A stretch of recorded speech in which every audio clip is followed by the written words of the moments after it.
Alors, la troisième question, c'est calculer f rang f. On dit que f est bijectif, donc ce sera une autre histoire. Donc, on va calculer f rang f.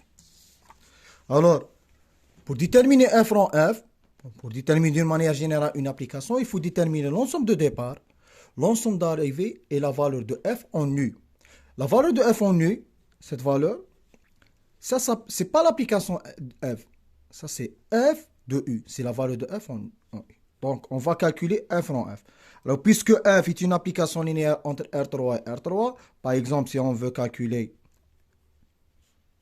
f rang f, là, f, et là, nous avons f rang f. On commence par la dernière application. Donc, f rang f, on va donner l'ensemble de départ, ce qui est R3, et l'ensemble d'arrivée, qui est R3, qui a x, y, z. On va calculer f rang f de x, y, z. D'accord? Maintenant, on va calculer la valeur de f rang f en x, y, z.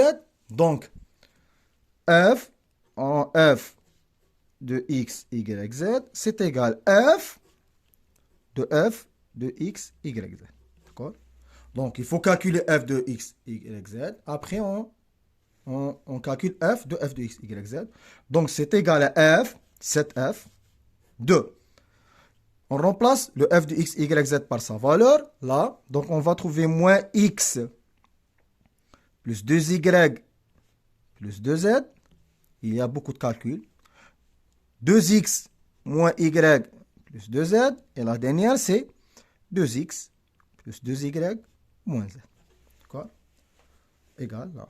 Donc, maintenant, pour calculer cette quantité, on va poser toute cette quantité grand X et cette quantité grand Y, cette quantité grand Z.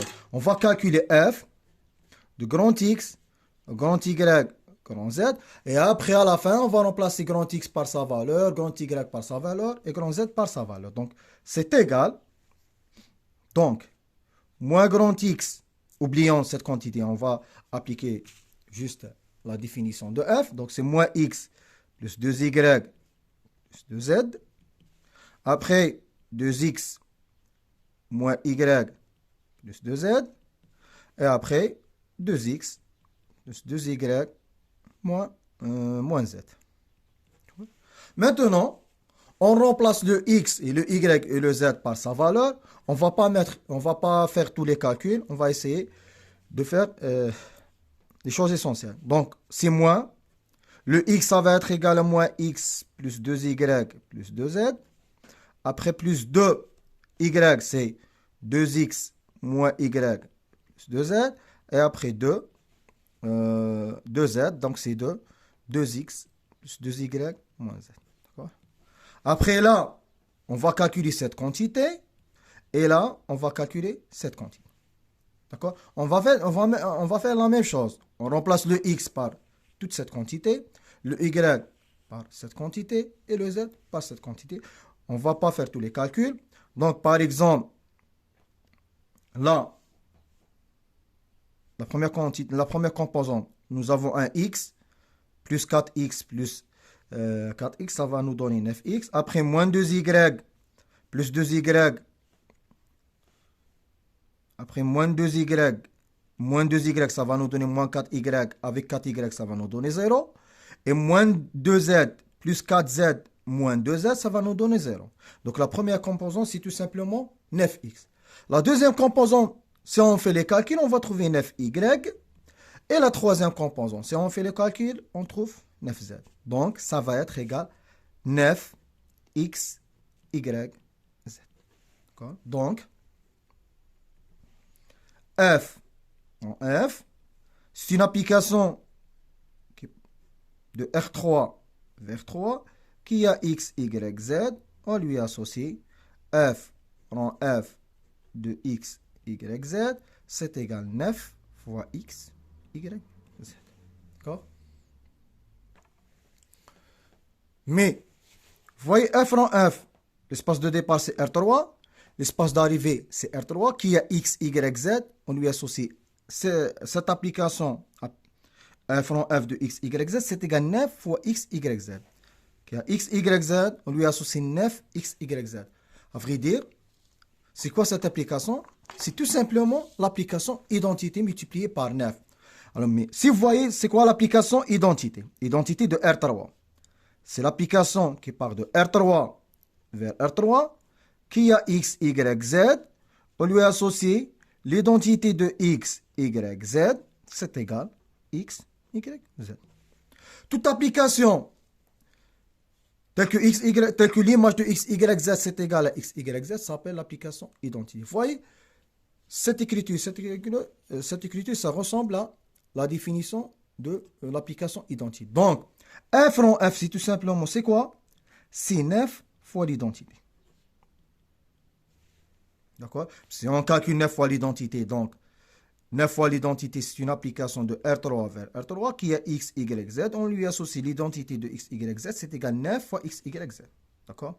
Donc F rond F, c'est égal à l'identité de R3. La question qui suit, c'est montrer que F est bijectif et déterminer F moins 1. Alors, un petit rappel. Alors, toujours, une application linéaire, c'est une matrice. On peut représenter une application linéaire par une matrice. Si vous rappelez pour une matrice A inversible, si seulement si il existe un B, bon, carré, etc., tel que A fois B égale B fois A égale l'identité. Bon, on suppose que A est une matrice de taille 1. Ça, la définition. Alors, par exemple, si vous trouvez, par exemple, si vous trouvez A fois B, par exemple, c'est égal à 9 fois I. Pour déterminer l'application, la matrice inverse, qu'est-ce qu'on met?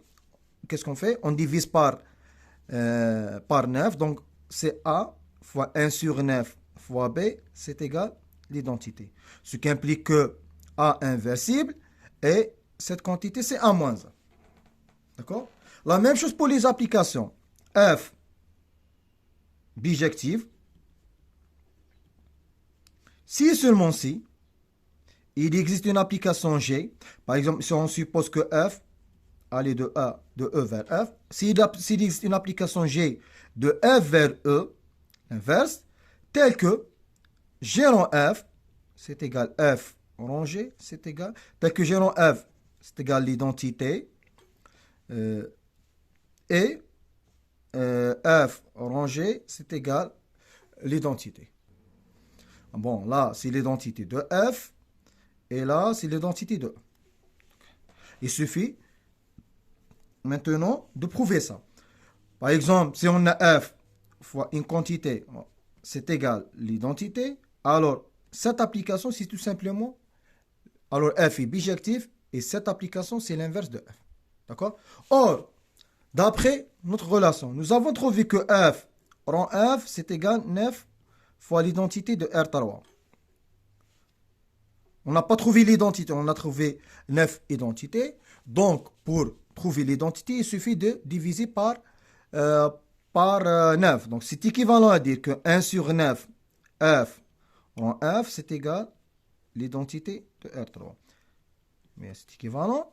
C'est équivalent que 1 sur 9 fois F rond F, c'est égal à l'identité de R3. Vous voyez, c'est exactement cette définition. F bijectif, s'il existe une application G, telle que G rond F, c'est égal à l'identité. Alors, ce qui implique que F bijectif et F moins 1, c'est égal à 1 sur 9 fois F. Voilà. C'est très simple. Puisque 1 sur 9 de F rond F, 1 sur 9 de F rond F, c'est égal à l'identité. Donc, F est bijectif et son application inverse, c'est tout simplement 1 sur 9 fois F. La dernière question. Bon, quel est le rang de F? Bon, le rang de F, par définition, c'est la dimension de l'image de F. On a déjà calculé la dimension de l'image de F et on a trouvé que c'est égal à 3. Donc, le rang de F, c'est égal à